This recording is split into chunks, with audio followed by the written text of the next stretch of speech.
creo que somos casi todos. Bueno, disculpad que seáis y que seamos los conejillos de Indias de este sistema, pero bueno, confío en que me oigáis perfectamente.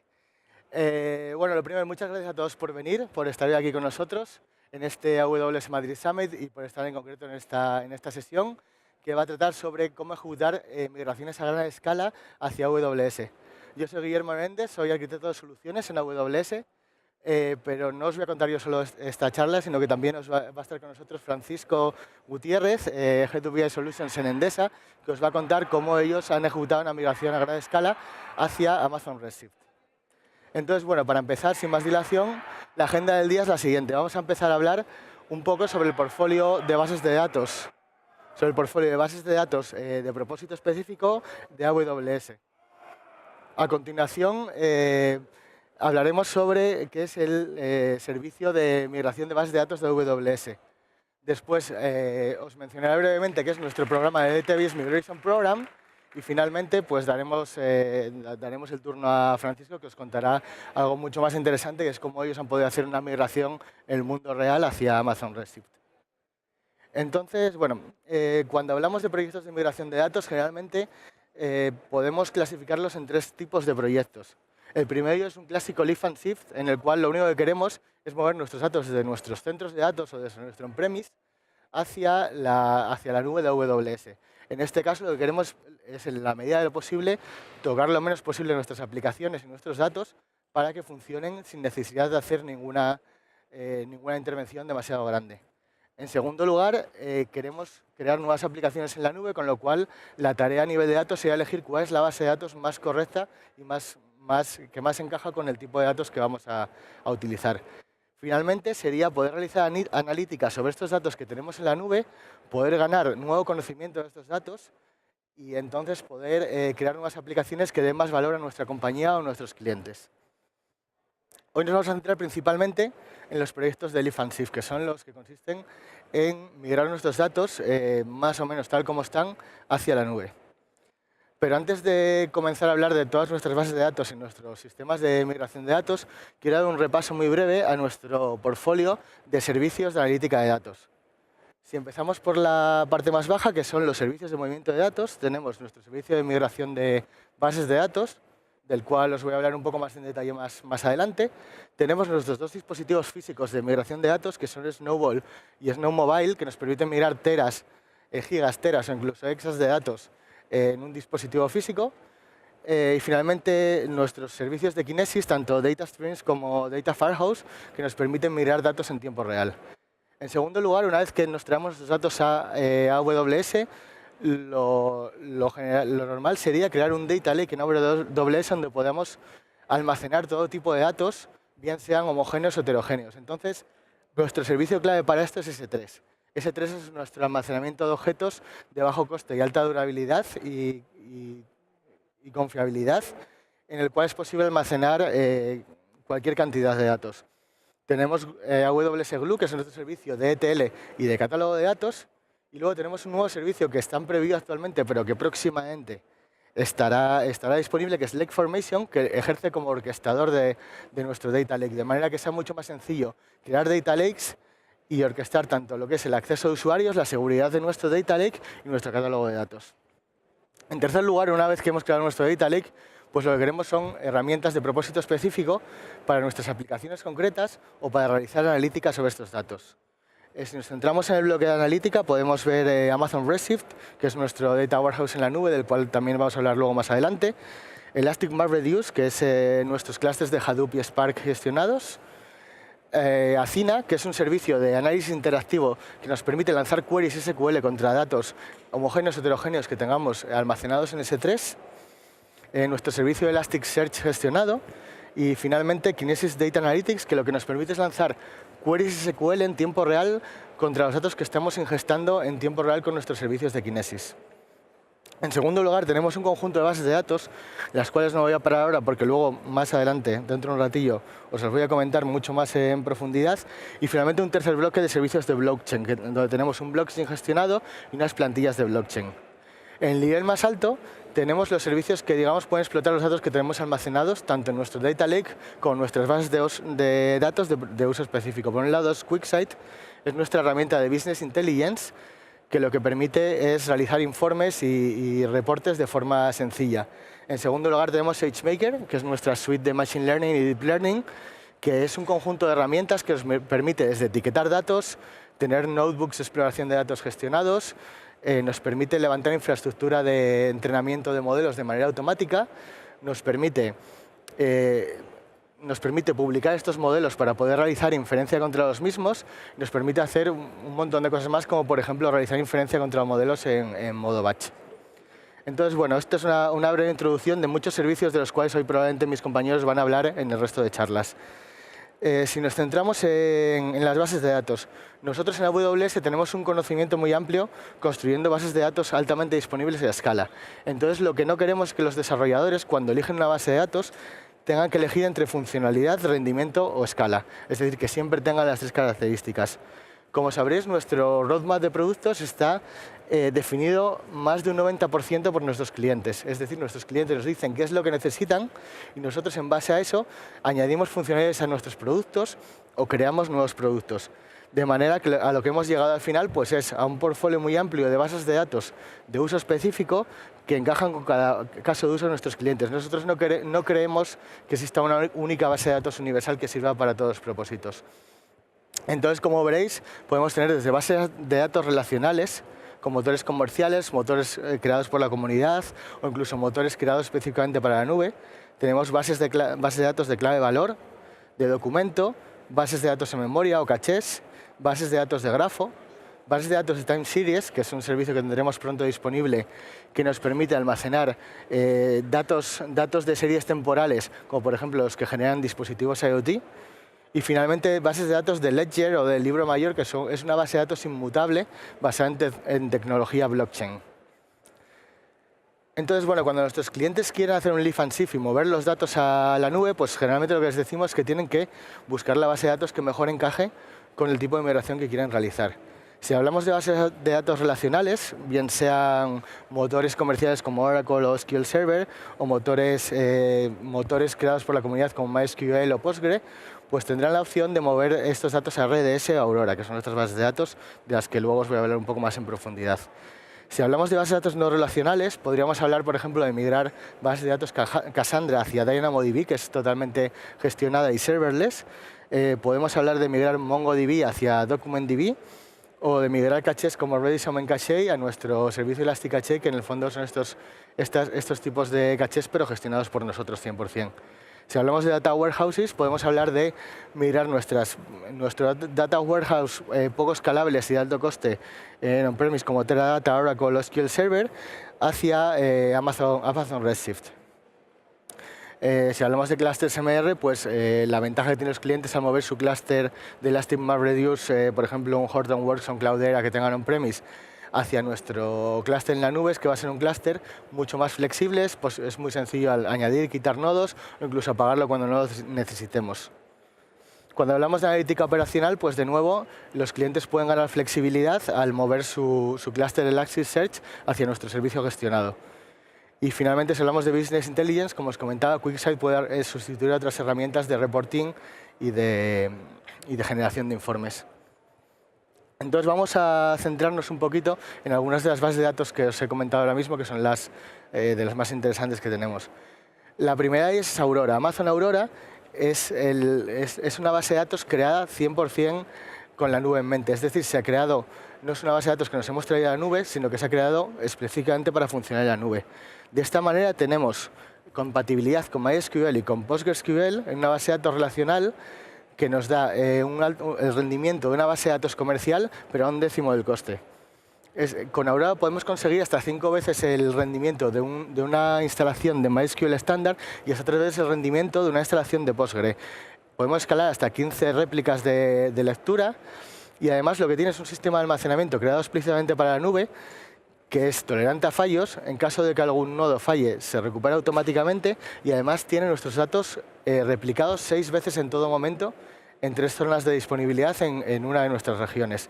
De manera que es realmente muy complicado que se pierda un dato en Aurora. Es altamente segura, es compatible con todas nuestras características de networking y además soporta encriptación tanto en reposo como en tránsito. Y finalmente es totalmente gestionada. Es decir, vosotros no os tenéis que preocupar por la gestión de infraestructura, patching del sistema operativo, las versiones de la base de datos, etc. De eso ya nos encargamos nosotros. Si hablamos del servicio RDS, nuestro servicio más tradicional de bases de datos, lo que hacemos es gestionar la infraestructura de motores populares de bases de datos como SQL Server Oracle en la vertiente comercial o en la vertiente de comunidad MariaDB, PostgreSQL o MySQL. Además, cuando gestionamos esta infraestructura, pues damos una administración muy sencilla, os damos replicación automática entre zonas de disponibilidad, os damos también backups automáticos, snapshots, failover de master en caso de que un master falle, etc. Es altamente escalable, es muy sencillo añadir nuevos nodos de lectura a estas bases de datos y finalmente también podemos provisionar discos duros SSD o incluso provisionar una cantidad de IOPS concreto que cubra nuestras necesidades de rendimiento de la base de datos. La siguiente de la que hablaremos sería DynamoDB. DynamoDB es una base de datos que tiene en mente las aplicaciones de escala global de Internet. Son aplicaciones que necesitan una base de datos rápida y flexible, que tenga una latencia constante de un solo dígito de milisegundos a cualquier escala de cantidad de datos, que es virtualmente ilimitada, la que podemos almacenar en DynamoDB, como de rendimiento de datos, que también es decir, rendimiento de entrada y salida, que es también virtualmente ilimitado. Entonces, DynamoDB lo que nos permite es escalar a cualquier escala sin tener que provisionar ni un solo servidor ni preocuparnos ni de la infraestructura ni de las versiones del software. Eso es totalmente transparente para los usuarios. Todos los datos están encriptados por defecto y además está totalmente integrado con IAM, que es nuestro servicio de gestión de usuarios y de permisos, de forma que podemos definir los permisos incluso a nivel de columna de fila para los usuarios de AWS. Y finalmente tiene características como, por ejemplo, el poder crear tablas globales, lo cual significa que cada una de las tablas de nuestra base de datos están replicadas en distintas regiones del planeta, de forma que los datos siempre están cerca de los usuarios de las aplicaciones.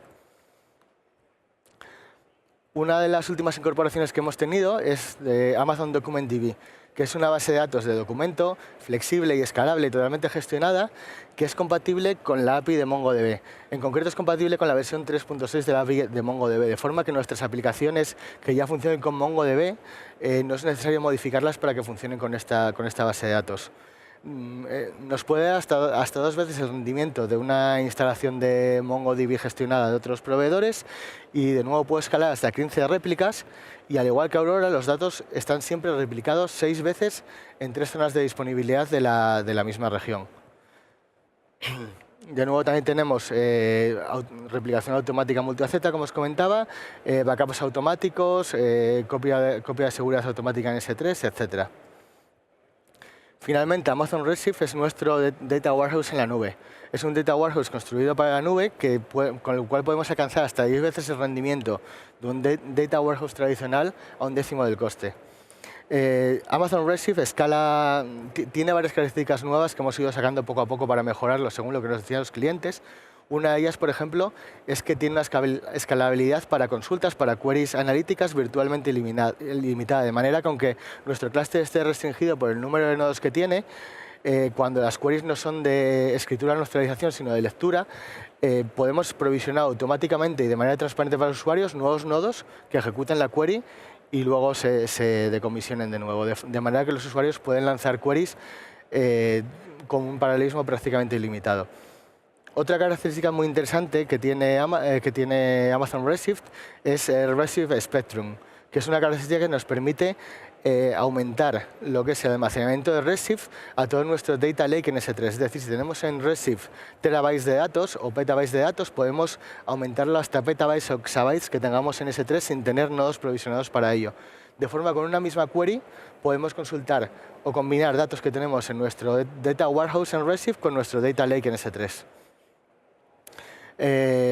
Bueno, finalmente, como os decía, pues el coste es realmente asequible y partimos desde 0,25 céntimos por hora por los nodos más pequeños hasta un precio aproximado de unos $1000 por tera por año.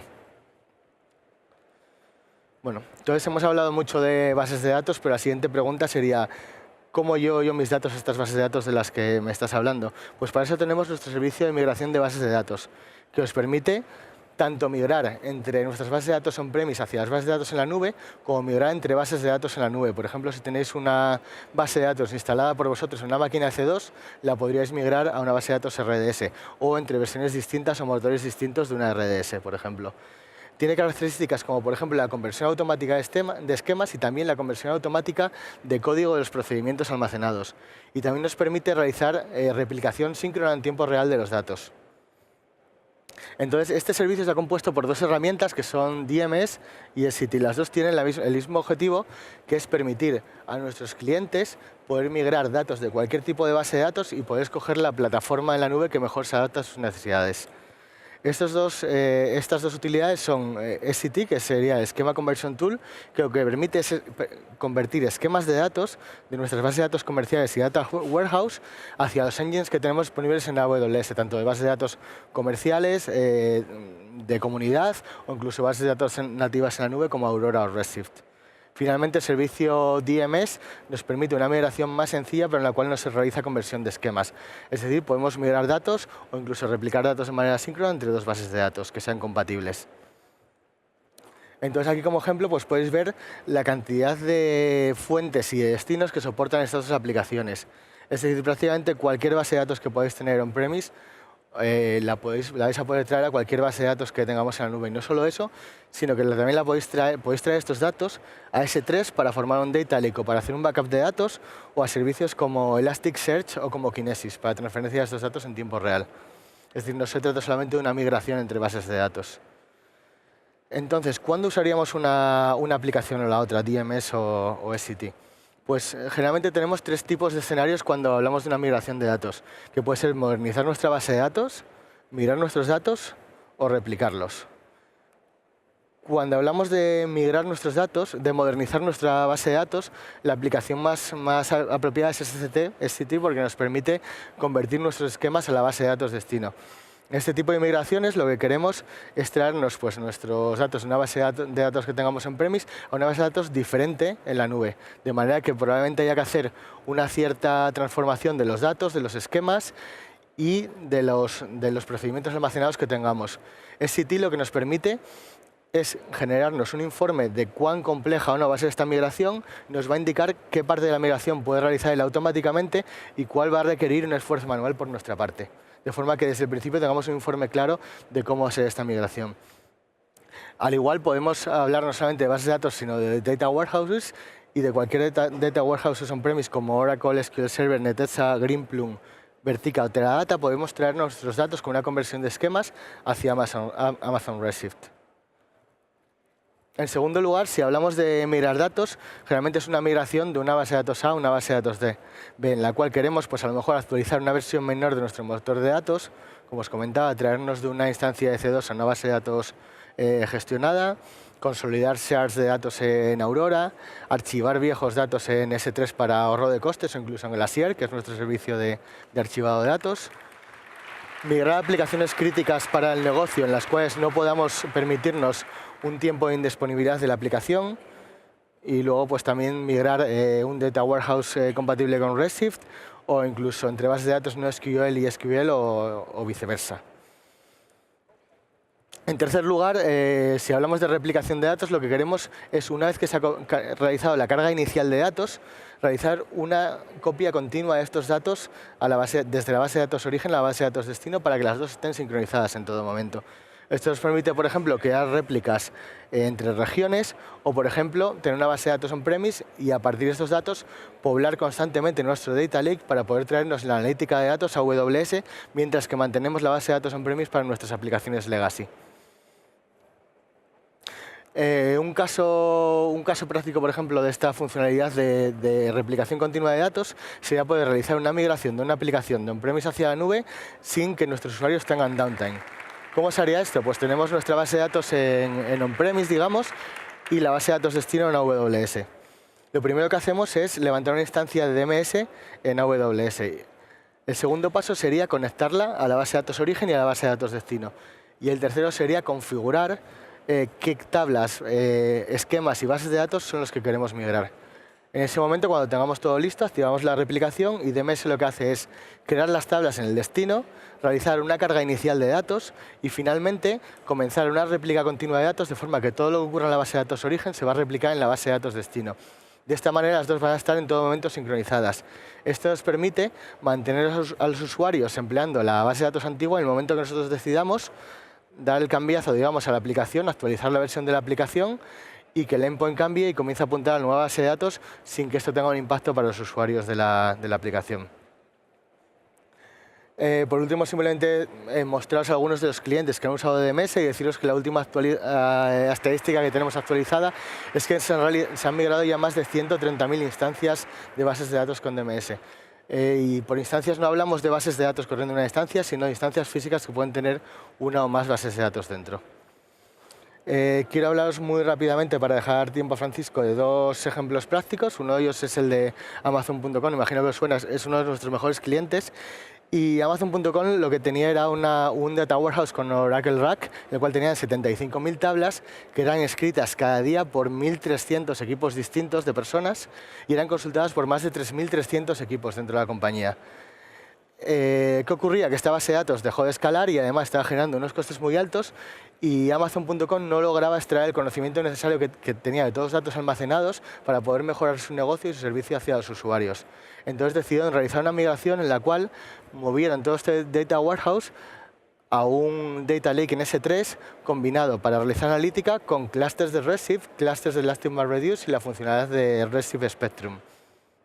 Con esto han logrado conseguir conocimiento a partir de sus datos de manera mucho más fácil y además poder duplicar la cantidad de datos que tienen en su data lake. Actualmente tienen 100 petabytes de datos y corren 600.000 jobs de analítica al día que se lanzan sobre un total de 2.700 clusters de Amazon Redshift y de Amazon Elastic MapReduce, que se levantan y se apagan en función de las necesidades. Un segundo caso sería el de Equinox Fitness, que migraron su data warehouse de Teradata hacia Redshift, principalmente por motivos de ahorro de costes y de escalabilidad. De nuevo, montaron Data Lake en S3 y emplearon herramientas como Amazon Athena para poder realizar analíticas sobre este Data Lake mediante SQL. También han usado Redshift Spectrum y también han usado Elastic MapReduce. De esta manera lograron tener conocimiento de sus datos de manera más sencilla y más rápida y ahorrar hasta un 20% aproximadamente de costes respecto al coste total de Teradata. Finalmente, muy brevemente, quiero hablaros de nuestro Database Freedom Program, que es un programa que tenemos en AWS para ayudar a nuestros clientes a realizar grandes migraciones de datos. Este programa tiene dos vertientes. La primera sería una vertiente bottom-down, en la cual os ayudamos a identificar POCs, pequeñas pruebas de concepto, para que comencéis a identificar de manera muy prematura posibles problemas que existan en la migración y para que ganéis experiencia técnica con AWS. La segunda forma de hacerlo sería, digamos, top-down, de manera que se haga un estudio muy pormenorizado de lo que sería la migración basado en criterios de negocio y nosotros os ayudaríamos a generar el caso de soporte.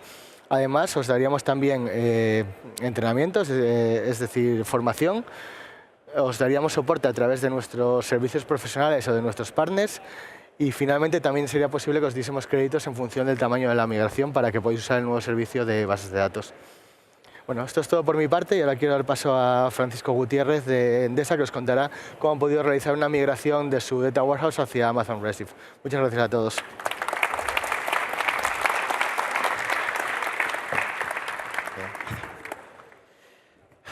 Bueno, yo estoy aquí soy Francisco, estoy aquí para contar un poco nuestra experiencia en el uso de los distintos servicios que comentaba Guillermo anteriormente. Nosotros veníamos ya hace 3 años de una migración de un sistema Oracle a un sistema de alto rendimiento, pero en on-premise, y cuando nos planteamos esta migración, hicimos una vista retrospectiva para ver qué era lo que habíamos conseguido con la solución on-premise. Nosotros, cuando hicimos la migración al anterior sistema, habíamos pasado en estos 3 últimos años de unos 30 usuarios más o menos estables concurrentes en el sistema a 150. Un incremento bastante importante que nos hacía trabajar con más de 17 departamentos distintos dentro del ámbito de market de la comercialización de la energía, lo cual era para nosotros un hito bastante relevante. Durante estos 3 años hicimos un proyecto para identificar la demanda que íbamos a tener en estos 3 años para dimensionar adecuadamente el sistema on-premise. Después del proyecto se estuvieron lanzando distintos proyectos para incorporar nuevas capacidades y nuevos usuarios y llegamos a tener una base estable de ejecución de unas 40.000 consultas diarias en el sistema. Y esto, cuando nos planteamos migrarnos a la nube, era algo que no solo queríamos mantener, sino que queremos aumentar.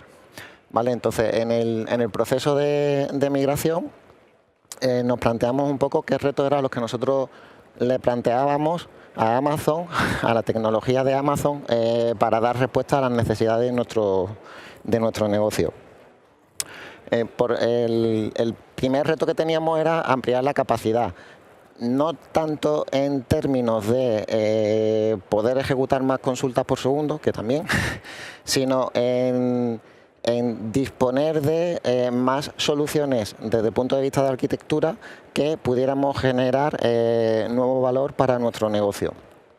El siguiente reto que teníamos era, todo se mueve por dinero en este mundo, mejorar nuestra economía de escala. Es decir, a día de hoy, en el sistema que teníamos anteriormente, teníamos tanto datos fríos como datos calientes mezclados en el mismo sistema. Aquí lo que queríamos era potenciar mayor capacidad para tener más datos calientes, pero también manteniendo datos fríos, minimizando los costes. También queríamos habilitar nuevos casos de uso. Con el sistema anterior que teníamos, estábamos un poco limitados en determinados tipos de casos de uso. No éramos capaces de poder hacer una inyección de analítica dentro de los sistemas transaccionales. Y eso para nosotros pensamos que da bastante valor al negocio y era uno de los grandes retos que también le poníamos a Amazon en esta migración.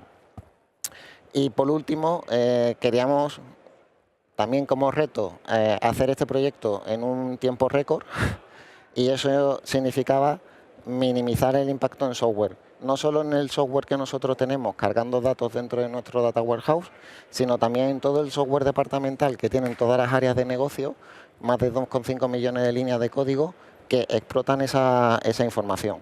Porque si no éramos capaces de ir acompasados en esa migración con el ámbito de negocio, pues no íbamos a poder conseguir hacer la migración en el tiempo récord que nosotros teníamos previsto. ¿Cuál es el roadmap del proyecto de migración? Cuando decidimos empezar con el proyecto de migración, lo primero que arrancamos fue una POC. El objetivo de la prueba de concepto era, uno, determinar qué tecnología de bases de datos era la que más se adecuaba a nuestro sistema, manteniendo los retos que hemos visto anteriormente, y también el determinar exactamente qué tipo de impacto íbamos a tener dentro del proyecto en el ámbito de la transformación. La POC nos sirvió también para aunar tanto a los servicios profesionales de Amazon como al integrador y nos permitió, como una de las conclusiones que sacamos de la POC, nos permitió precisamente establecer bien cómo afrontar el proyecto. ¿Qué conclusiones tuvimos en el ámbito de la POC? Pues bueno, había ciertos impactos menores en tanto que se cambiaban tipos de datos y había que hacer ciertas transformaciones. El tratamiento de los nulos no era exactamente idéntico en una base de datos que en otra y hacía falta hacer también alguna adaptación de software. El uso de los conectores de las herramientas comerciales que nosotros utilizamos para hacer la carga de la información también difiere un poco en el comportamiento. Eso fue otra de las conclusiones que sacamos en la POC. Y también determinamos cuál era la estrategia de migración de datos dentro de los distintos servicios que existen para llevarnos toda la información en distintos momentos temporales del proyecto. Y ahí se determinó que la herramienta que era la que mejor se asemejaba a nuestro caso, era el SCT. Yo, Guillermo, perdóname, soy de pueblo, no digo EasyCity. También aprovechamos el ámbito de la POC para hacer lo que comentábamos al principio de propuestas de cambio de arquitectura. En la solución anterior teníamos dentro del mismo sistema implicadas distintas aplicaciones. Aplicaciones que cuando se ejecutaban batches de carga muy potentes, pues unas aplicaciones afectaban al rendimiento de la otra. Y aquí lo que determinamos fue, oye, ¿cómo podemos aislar esas aplicaciones y cómo podemos, gracias a las capacidades que tiene Amazon dentro de la nube, el poder decir, oye, hay un punto de sincronización de un clúster con otro y a partir de ahí ya somos capaces de ejecutar los clústeres de forma, los procesos de carga en ambos clústeres de forma simultánea y sin impacto. Y bueno, pues eso también fue una de las conclusiones que salieron dentro del ámbito de la POC. Una vez tuvimos las conclusiones más o menos claras, enfocamos los proyectos y empezamos una fase de diseño de las soluciones. Bueno, se me había olvidado comentar que una de las conclusiones de la POC era que teníamos que reducir el número de tablas de nuestro sistema. Nosotros teníamos en el sistema más de 24.000 tablas. En aquel momento, cuando empezamos el proyecto dentro de Amazon Redshift, había una limitación de 9.900 tablas que se superó a 20.000 rápidamente. Y nosotros hicimos un ejercicio junto con las áreas de negocio como nuestro interno del departamento de sistemas para reducir el número de tablas para ser capaces de poder entrar dentro del clúster. El siguiente punto importante del proyecto fue cerrar junto con las áreas de negocio cuál iba a ser el método de validación de la información. Aquí la estrategia que teníamos es, tenemos un sistema en producción que va a estar cargándose y que va a seguir estando cargándose hasta que demos el Go Live definitivo al nuevo sistema, que tiene procesos de carga paralelos. Esos procesos de carga que están de forma paralela, en función de cómo se consigue la ingesta de datos del dato incremental de los sistemas transaccionales, que nunca separan los dos sistemas exactamente en el mismo punto, aquí tuvimos que hacer un esfuerzo importante para cerrar con negocio el modo de validación que nos dieran el OK definitivo a la migración del proyecto. Y luego, otra de las cosas que nos dimos cuenta, porque estamos hablando de todo lo que es la migración del data warehouse principal de Endesa Market hacia la nube, pero previo a eso hubo unas migraciones anteriores de algunos elementos de arquitecturas internos que ya estaban soportándose en el ámbito de Redshift. Dentro de la POC inicial que comentábamos, se determinó que el tipo de nodos correctos, adecuados que íbamos a utilizar eran los nodos DC. Aquí todo el proyecto tiene un momento de mayor crisis. Este fue ese momento, porque por cómo crece el espacio mínimo de las tablas dentro del sistema, no éramos capaces de incrementar el número de nodos suficientes como para poder llegar en ese tipo de nodo.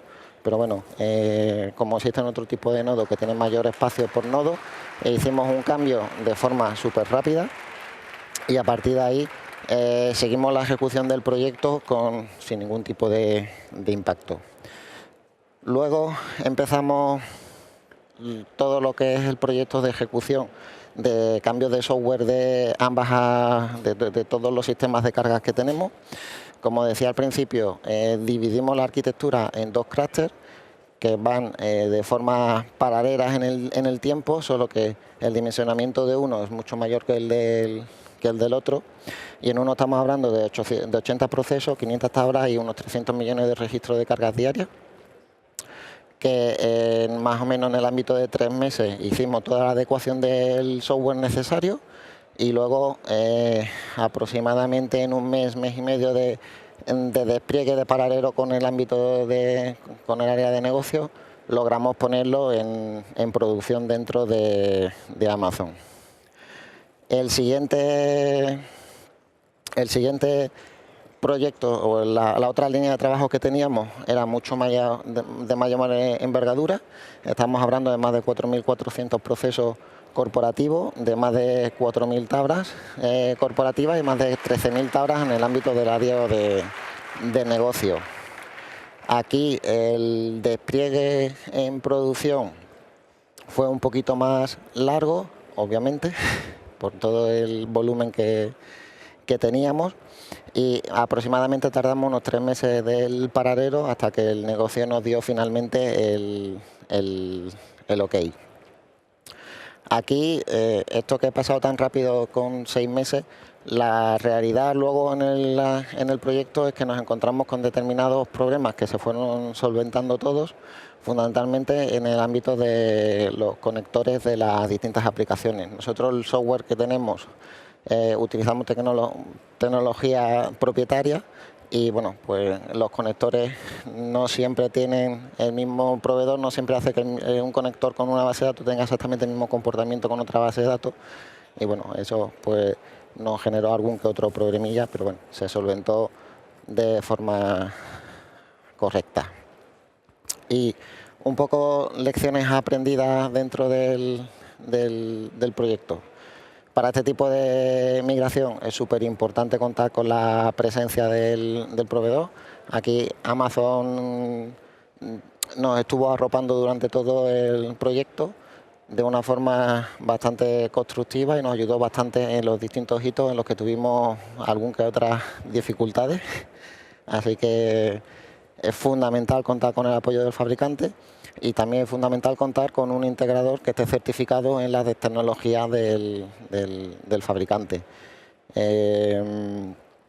La siguiente lección aprendida es muy importante hacer uso y seguir la guía de buenas prácticas de Amazon. Aquí con Amazon Redshift es una base de datos columnar que tiene una serie de características y que cuando desarrollas un software siguiendo esa guía de buenas prácticas, el resultado en cuestión de rendimientos que se obtiene es bastante importante. Y la tercera lección aprendida es súper importante ir de la mano con el ámbito de negocio. Máxime cuando el negocio tiene como es en nuestro caso, unas capacidades bastante importantes de desarrollo de software en el ámbito de pruebas de concepto, que luego todo tiene que seguir funcionando al milímetro cuando hace la migración. Y esta fue un poco nuestra experiencia.